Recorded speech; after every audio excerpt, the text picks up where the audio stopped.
Yo, what's up, riders?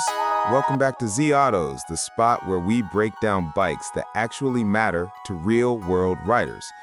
Today, we're checking out a machine that's all about versatility, the Yamaha XTZ150, a dual-purpose bike that doesn't care whether you're cruising downtown or kicking up dust off the beaten path.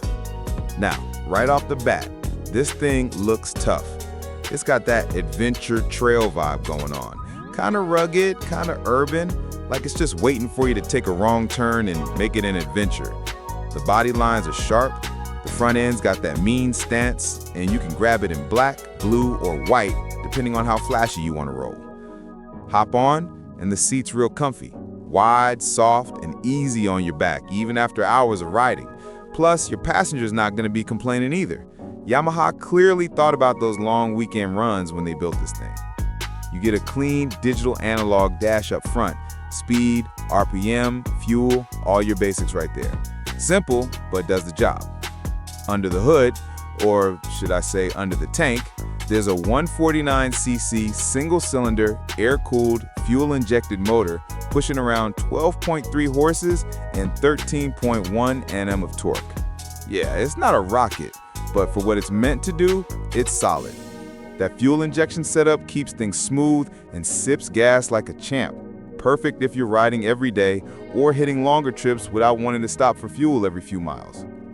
You got a 5-speed gearbox, shifts are light and clean, nothing fancy, just smooth Yamaha reliability.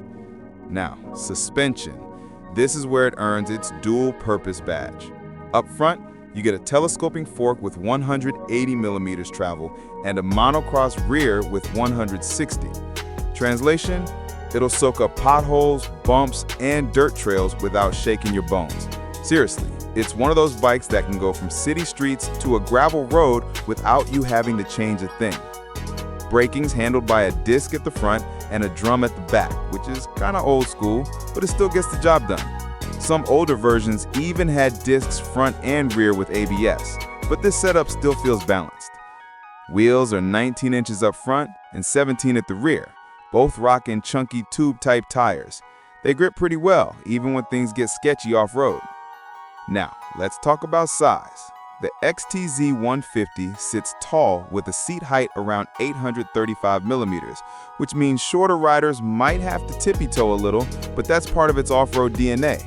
You get 235 millimeters of ground clearance, which is dope for hopping curbs or handling rough tracks. Wet weight, around 131 kilos, so you're looking at some solid range before needing to refuel. Riding this thing is just chill. It's not a speed demon, but it's smooth, steady, and damn comfortable. It handles city streets like a daily commuter and then just glides through dirt paths like it was born there. The throttle's forgiving, which makes it perfect for beginners or anyone who just wants a dependable ride that doesn't fight back. Sure, it's not gonna blow your socks off with top-end power, but that's not what it's made for. This bike's about going everywhere, doing everything, and doing it with zero drama. The Yamaha XTZ150 is available in a bunch of markets, Latin America, Asia, and a few other regions. It's one of those bikes that's quietly building a rep for being bulletproof, easy to maintain, and super practical for mixed riding. So yeah, if you're hunting for a ride that can take you from weekday commutes to weekend trails without breaking the bank, this little Yamaha might just be your new best friend.